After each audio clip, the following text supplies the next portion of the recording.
redressé, tout flamboyant, M. Thiers, à la tribune de l'Assemblée le 8 juin, va déclarer ceci: « Nous avons enlevé ces formidables murailles de Paris.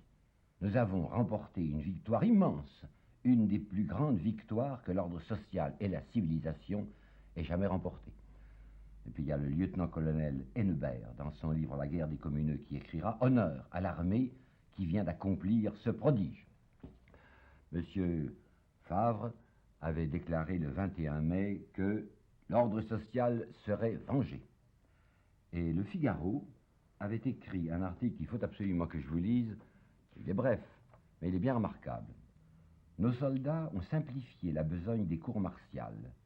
Mais il ne faut pas se dissimuler que beaucoup de coupables ont encore échappé au châtiment. Il reste à M. Thiers une tâche importante, celle de purger Paris. Jamais occasion pareille ne se présentera pour guérir cette ville de la gangrène morale qui la ronge depuis 20 ans. 20 ans? Ah ben oui, ça fait depuis le 2 décembre 1851. Allons, honnêtes gens, un coup de main. Pour en finir avec la vermine démocratique et sociale, nous devons traquer comme des bêtes fauves ceux qui se cachent. J'ai aussi envie de vous citer un texte de ce Doudan dont j'ai plusieurs fois parlé. Je vous rappelle Ximénez Doudan, c'est un petit écrivain, enfin un libelliste, un écrivailleur, qui est au service de la famille Broglie, il est entretenu par les Broglie et il est chargé de les faire sourire. Mais il a des moyens divers de les faire sourire. Alors voici par exemple ce qu'il écrit au duc de Broglie, et c'est un appel aux némorodes mondains du beau monde, enfin les amateurs de chasse à courre, où il dit: les amateurs de chasse à courre feront bien de ne plus s'amuser aux loups et aux pauvres renards, ils ont un plus digne objet de leur exercice. Malgré tout ça, ça veut dire qu'il y aura 43 000 arrestations dans Paris. Et des arrestations qui vont durer, je vous assure, puisque j'ai trouvé dans le supplément du Larousse universel, qui est publié en 1877, tome 13, ceci: aujourd'hui encore, après plus de 6 ans écoulés, on arrête et on condamne à mort des hommes uniquement coupables d'avoir exercé un commandement dans les bataillons fédérés. Ces masses d'arrestations, il faut savoir comment ça s'était opéré. Vous savez qu'il y avait les cours martiales.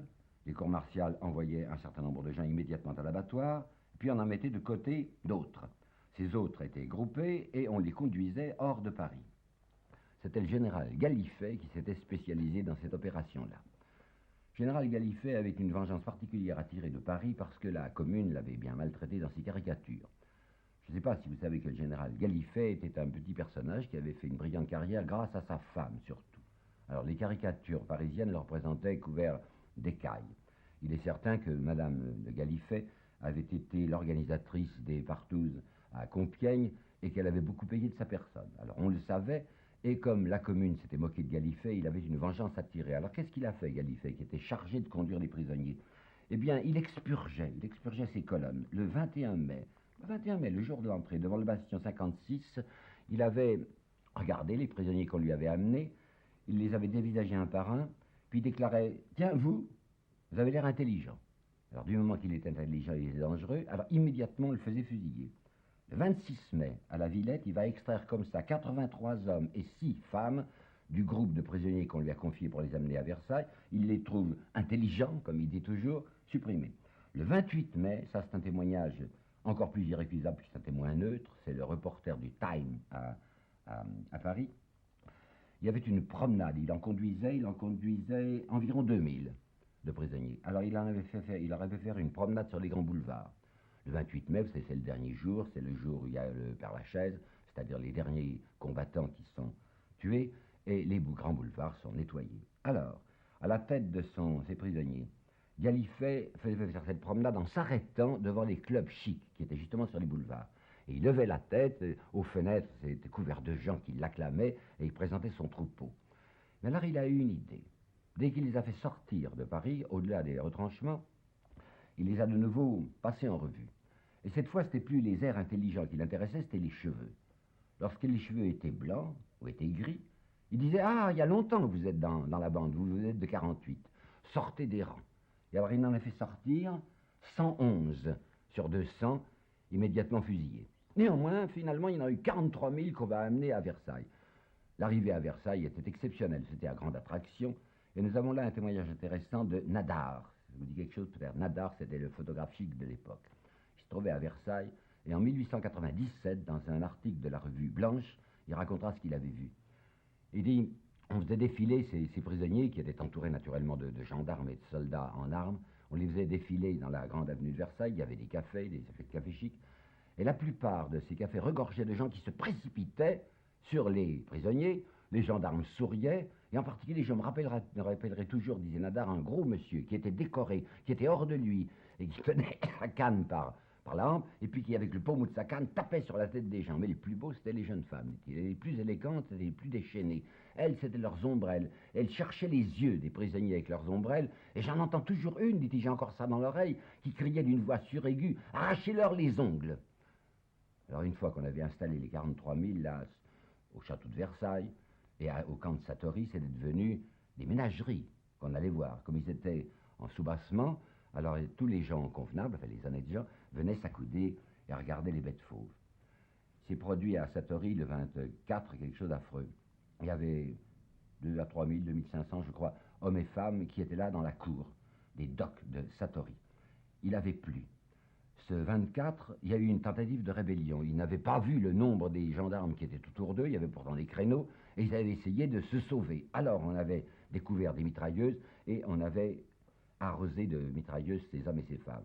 Bon, il y en avait une centaine de tués, paraît-il, et pour la nuit du 24 au 25, on leur a interdit de se lever même, de bouger. Par conséquent, comme il avait plu, ils étaient étendus dans la boue, et ils vont rester là environ 24 heures, immobiles, avec interdiction de bouger. Ravitaillement, on leur avait donné une miche de pain noir pour 4, une miche de pain pour 4, et pour boire, il n'y avait qu'une mare. Et pardonnez-moi, mais cette mare, les gendarmes venaient y faire leur éjection. Et c'était là que les hommes et les femmes de Satory buvaient. Ben, vous savez ce qu'on va en faire, on va les mettre dans des wagons spéciaux, on va les entasser, on va les envoyer sur les pontons, c'est-à-dire à Rochefort et en Bretagne aussi. Et puis, il y en a un certain nombre qu'on va condamner à mort, fusillés, et les autres seront transportés en Nouvelle-Calédonie, les uns condamnés au bagne simple, les autres condamnés à la réclusion à perpétuité dans une enceinte fortifiée. C'était du très beau travail, comme vous voyez. Il y avait de quoi être tranquille, si bien que le gouvernement était entouré d'acclamations et de bénédictions. Voici les grandes bénédictions. Monsieur de Falloux, par exemple, le comte de Falloux, qui était le chef des légitimistes, qui va féliciter Thiers dès le 22 mai d'avoir montré d'un doigt sûr le chemin du péril et la voie du salut. Voici l'archevêque de Lyon, qui le 25 mai avait écrit à Thiers, « J'ai pu contenir jusqu'ici, tiens, pourquoi avait-il besoin de contenir, enfin, j'ai pu contenir jusqu'ici l'expression de mon bonheur. Mais aujourd'hui, je ne résiste plus. Et je vous demande la permission de me joindre aux légitimes et glorieuses acclamations de l'Assemblée en votre honneur. » Il faisait allusion à quoi, l'archevêque? Eh bien, au fait que l'Assemblée avait déclaré que M. Thiers avait bien mérité de la patrie. Le petit Sorel écrira ceci encore. « L'armée a été admirable et on a su réunir l'élite de nos généraux. M. Thiers s'est montré personnellement un merveilleux ministre de la guerre et intendant général. » Il est lugubre, surtout pour moi, de dire que les écrivains ont été à 98% affreux. Alphonse Daudet, par exemple, criera « Sauvez, sauvez, Paris était au pouvoir des nègres. » Le comte de Lille va acheter des éclairs ou de la bave. J'espère que la répression sera telle que personne ne bougera plus. Et pour mon compte, je souhaiterais que cette répression fût radicale. Théophile Gautier, les voilà enfermés dans ces cages, d'où s'échappent, quand elles sont ouvertes, les hyènes de 93, comme Saint-Just, n'est-ce pas, et les gorilles de la Commune, comme Varlin, sans doute. Voici Alexandre Dumas, fils, crachant sur ces femelles, dit-il, de la Commune, qu'il voit passer prisonnières, et dont il dit « Ces femelles ne ressemblent à des femmes que quand elles sont mortes. » Voici Taine, qui est délivré du cauchemar de ces coquins qui visaient à une jacquerie universelle, dit-il, et il entreprend comme antidote et préservatif son énorme histoire des origines de la France contemporaine. Monsieur Renan est parmi les plus beaux. Monsieur Renan, vous savez, c'est un grand penseur, un affranchi des superstitions, et il va s'employer à écrire un livre qui s'appelle « La réforme intellectuelle et morale », dans lequel il remonte jusqu'à ce qu'il appelle le grand malheur de 1848, avec ce détestable éveil chez les ouvriers des appétits matériels. Ça signifiait simplement qu'ils avaient envie de ne plus mourir de faim. Horrible épisode du 18 mars, dit-il. Jour où depuis 100 ans la conscience française a été le plus bas. Effroyable syncope morale. œuvre de ce socialisme dont la source est l'égoïsme, corrigeons-nous de la démocratie, rétablissons la royauté, devenons sérieux, appliqués, soumis aux puissances, amis de la règle et de la discipline. Il y a un salut pour la France, dit-il, c'est la colonisation, parce que ça déversera le trop-plein des prolétaires assez loin. Une nation qui ne colonise pas est irrévocablement vouée au socialisme.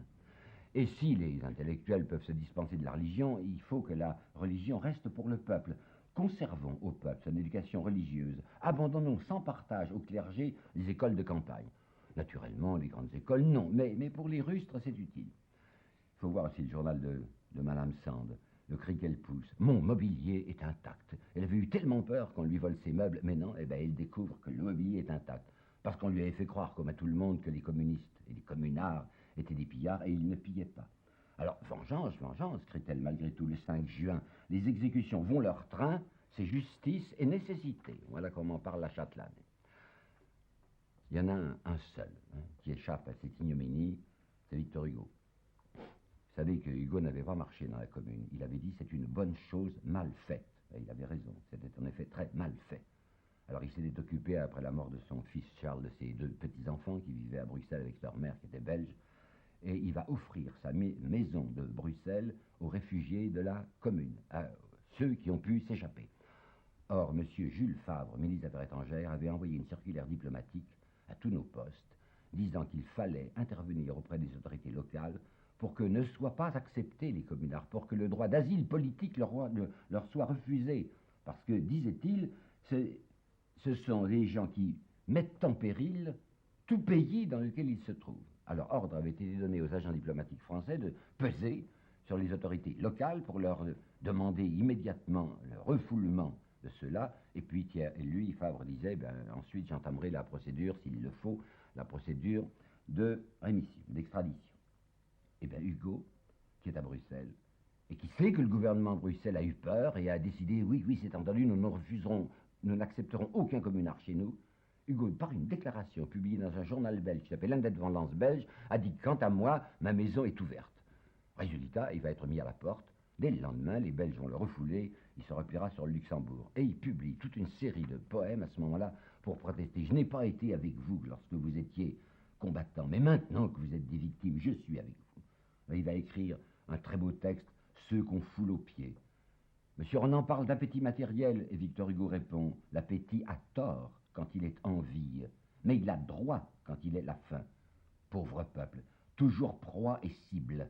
Le peuple est un fiévreux qu'il faut parfois qu'on saigne par un massacre heureux qu'on fait bénir après.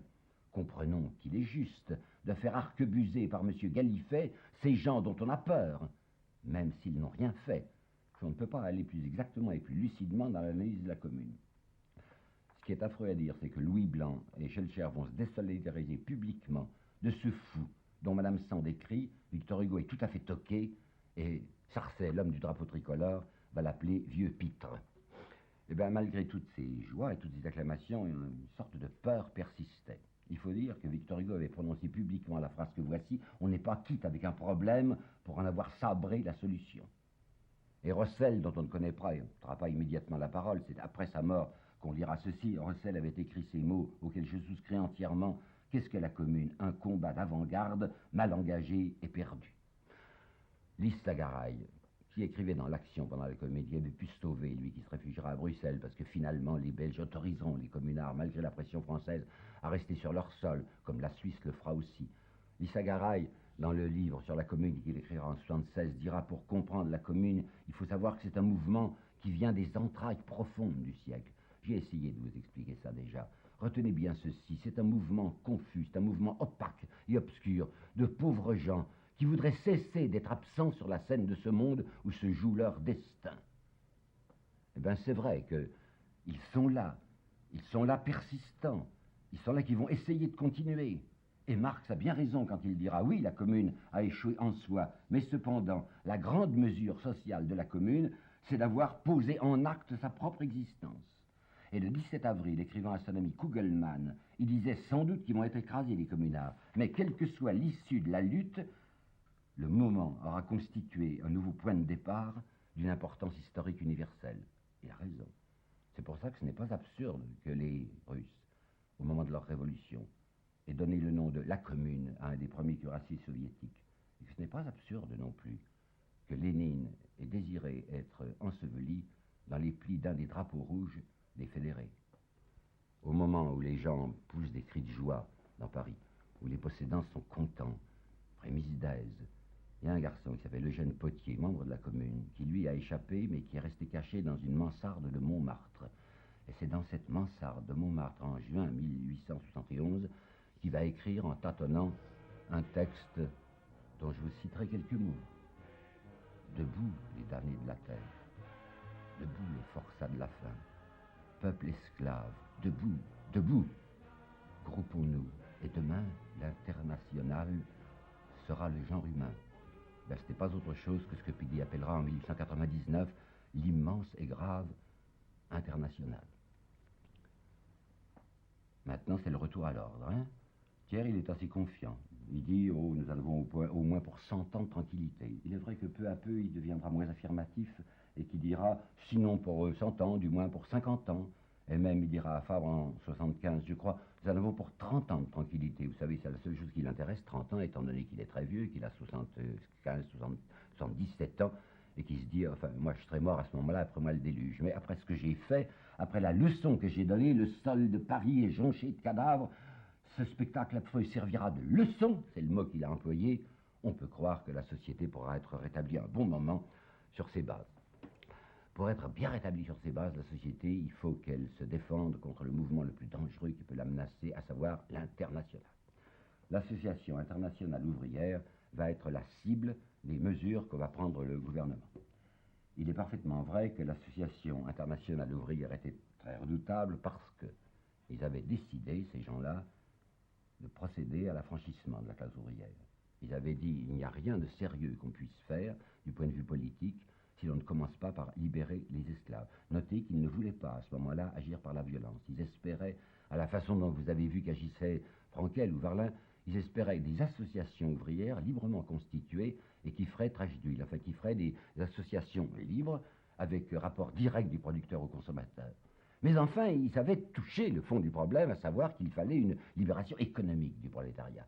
Alors Thiers, qui est le contraire d'un homme absurde, avait repéré que ça c'était infiniment dangereux. Et il va dire dans sa déposition du 24 août 1871 devant la commission d'enquête, ces gens-là ne visent à rien d'autre qu'à changer le prix naturel de la main-d'œuvre. Réfléchissez un peu à ceci. Comment ça se faisait la société? Enfin, comment ça marchait la grande mécanique?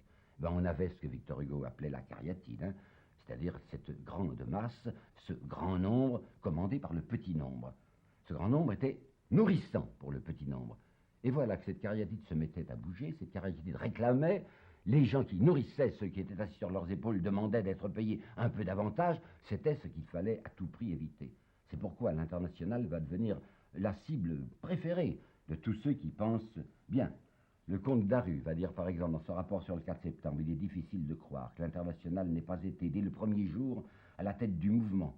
La Revue des Deux Mondes, le 1er avril, avait dit c'est l'international qui a fait l'explosion du 10 mars, alors que je vous ai dit combien ils étaient faibles. Favre, le 6 juin, dans sa circulaire diplomatique, va dire « C'est une association criminelle, une secte de haine et de guerre ».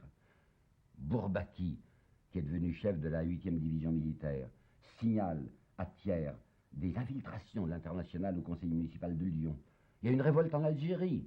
Alors l'amiral Guédon, qui est le gouverneur de l'Algérie, va écrire dans une dépêche du 22 octobre « Pour ma part, je suis convaincu que l'insurrection d'Alger a été fomentée par les adeptes de l'international. » Henri Morel, dans son Pilori des communes dont je vous ai parlé, je ne sais pas si vous vous rappelez, Henri Morel, c'est le type qui a écrit cette chose abominable, qu'on guérissait très rapidement les blessés qu'on avait trouvés au palais de l'industrie, on les amenait au pied des arbres et en un instant leur guérison était faite. Et bien Henri Morel va dire, lorsque l'international prit le gouvernement de Paris, oh Dieu sait que ce n'était pas vrai, ou encore, si Paris est brûlé, Londres, Genève, Berlin sont encore intacts, mais qui sait ce que l'international réserve au monde civilisé? Le commandant Gaveau, qui va être chargé du réquisitoire le 7 août 71 au procès des communards, va déclarer « L'international est un danger des plus graves pour l'ordre social tout entier ». Madame Sand, vous savez, comme Madame Sand est aussi, comme M. Renan, inaffranchie en matière religieuse, comme elle a détesté le cléricalisme, et bien Madame Sand va écrire le 13 juin à une amie qui s'appelle Juliette Adam et qui pense comme elle, qui est, je crois, de la franc-maçonnerie, Elle va dire l'internationale est bien plus inquiétante que les cagots. Enfin, je crois que le mot de la fin, il faut le réserver à Paul de Saint-Victor, qui prononcera la formule suivante: l'internationale, c'est la franc-maçonnerie du crime. D'où l'action de Thiers. Thiers se vantera extrêmement fier de ce qu'il a fait le 24 août 71 devant la commission parlementaire d'enquête. C'est moi, dit-il, c'est moi qui ai imaginé de considérer le seul fait de l'affiliation à l'internationale comme un délit.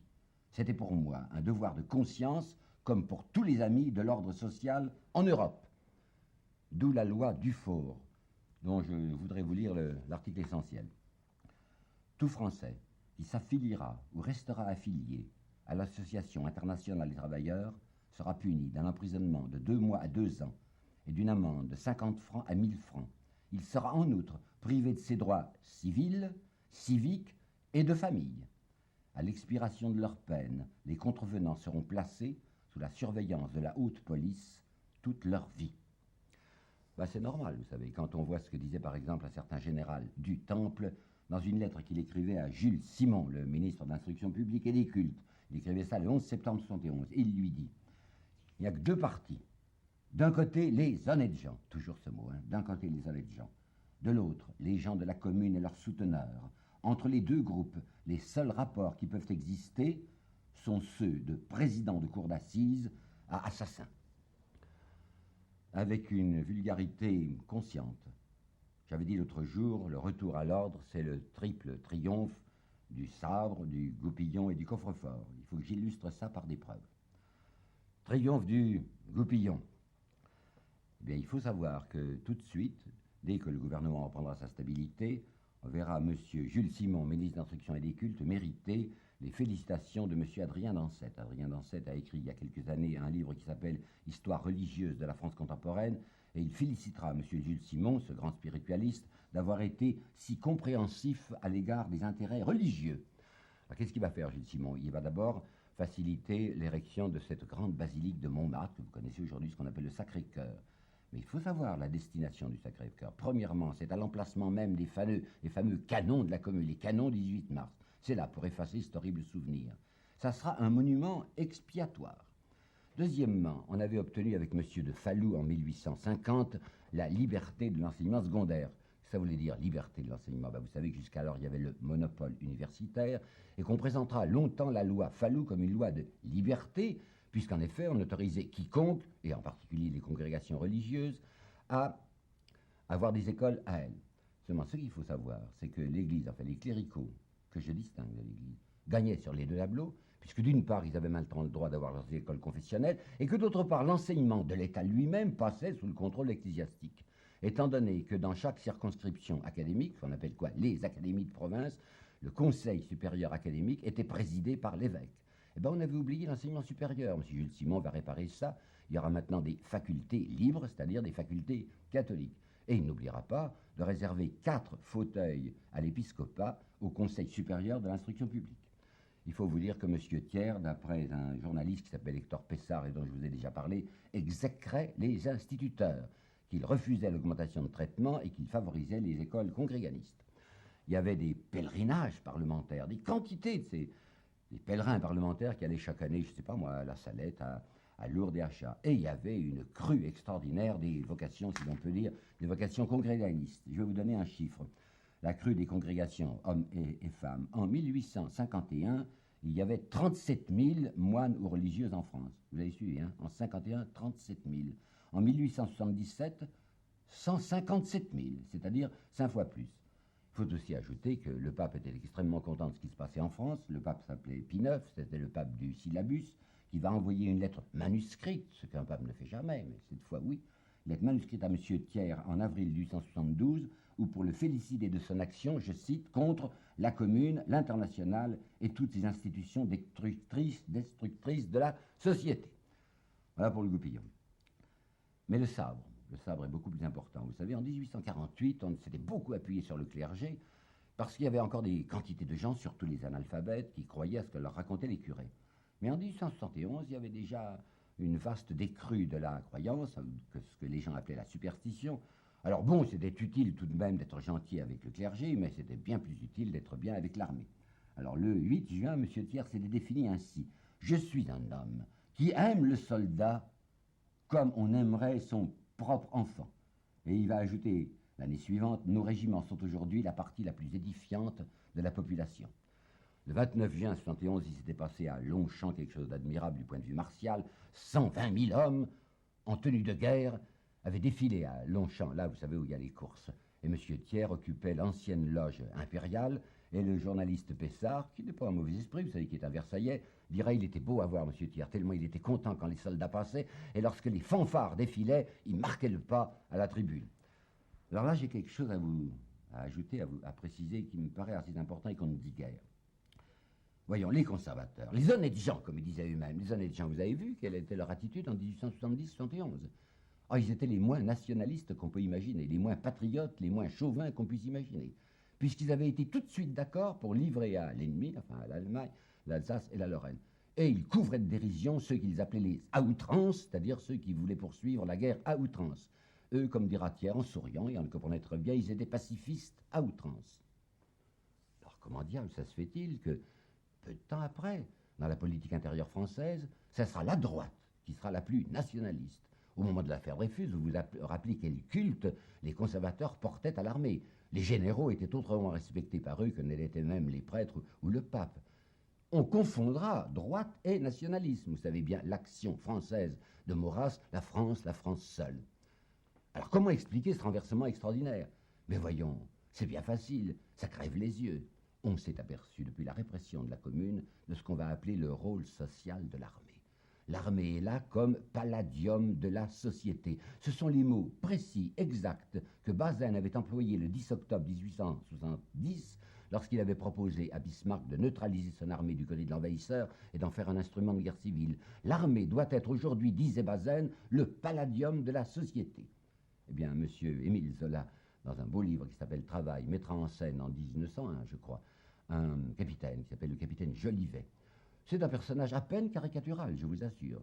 Capitaine Jolivet est un homme qui déteste les intellectuels. Je n'aime pas les gens à idées. Vous avez vu une idée, vous? Moi, j'ai vu ma mitrailleuse. Non, il ne disait pas ma mitrailleuse. Aujourd'hui, on dirait mitraillette. Moi, j'ai vu mon sabre. Mon sabre, c'est une réalité. Et le capitaine Jolivet dira, heureusement que l'armée est là pour empêcher le passage des coquins. Alors, vous avez compris, l'armée a changé de sens. L'armée, jusque vers 1870, était un instrument de défense nationale. Mais à partir de 1871, l'armée deviendra un instrument de défense sociale. C'est pourquoi on verra toute la droite pousser de tels cris chauvins, et on verra la même droite, en 1940, fournir ses meilleurs éléments à la collaboration avec les envahisseurs. Voici pour le sabre. Alors maintenant, le coffre-fort. Le régime qui va s'installer grâce à M. Thiers, c'est celui que Besselet, dans son livre La vérité sur la Commune, définira ainsi le régime de l'oppression anonyme. Je vous ai déjà expliqué la supériorité d'une certaine république sur la monarchie. Dans la monarchie, il y a un despote visible. Dans cette république thierriste, il n'y a pas de despote visible, mais il y a une toute-puissance cachée. Rien de plus éloquent que la liste des membres de la liste dite Thiers, la liste Thiers, aux élections complémentaires de juillet 71 à Paris. Écoutez bien. Alfred André, banquier. Moreau, syndic des agents de change. Sébert, président de la Chambre des notaires. De Normandie, président de la Chambre des avoués. Diès Morin, manufacturier. Et enfin, le marquis de Pleuc, régent de la Banque de France. La Banque de France. Je voudrais terminer en vous expliquant les bénéfices que la Banque de France a réalisés dans toute cette opération. Le 5 mars 1871, dans une lettre confidentielle, Thiers disait à M. Rouland, le gouverneur de la Banque, « Il est inutile de vous dire que la Banque, B majuscule, figure dans nos plans comme principal instrument. Instrument de quoi? Du règlement des 5 milliards d'indemnités qu'on doit verser à l'Allemagne. Une colossale opération, c'est le mot de Favre, va se produire à ce sujet. Comment est-ce qu'on va faire pour payer les 5 milliards? C'est bien évident, on va faire un emprunt. C'est ce que M. Rouland ne cessait de dire à Thiers. Il faut faire un immense emprunt. Et la banque est extrêmement contente des décisions de Thiers. Elle se frottera les mains parce qu'effectivement, il y aura ce très gros emprunt immédiatement souscrit. Et je comprends qu'il soit tout de suite souscrit, étant donné que pour tout versement réel de 80 francs, l'État va remettre à la banque une créance de 100 francs. Rappelons-nous ce qui s'était déjà passé à la fin de l'Empire. En 1808, lorsque la situation militaire était encore bonne, la Banque de France avait avoué 6 millions et demi de bénéfices nets. En 1813, lorsque la situation militaire était épouvantable, 7 millions et demi de bénéfices nets. Et ça avait été une merveille en 1814, l'année de l'écrasement de la France et de l'entrée des Alliés dans Paris, puisque pour les seuls 3 premiers mois de l'année 1814, la banque avait avoué un bénéfice de 5 600 000 francs. Exactement la même chose en 1870-71. Dividende des actionnaires de la Banque de France en 1870, 80 francs. Dividende des actionnaires de la Banque de France en 1871, après la perte de l'Alsace et de la Lorraine, 300 francs. Qui dit mieux?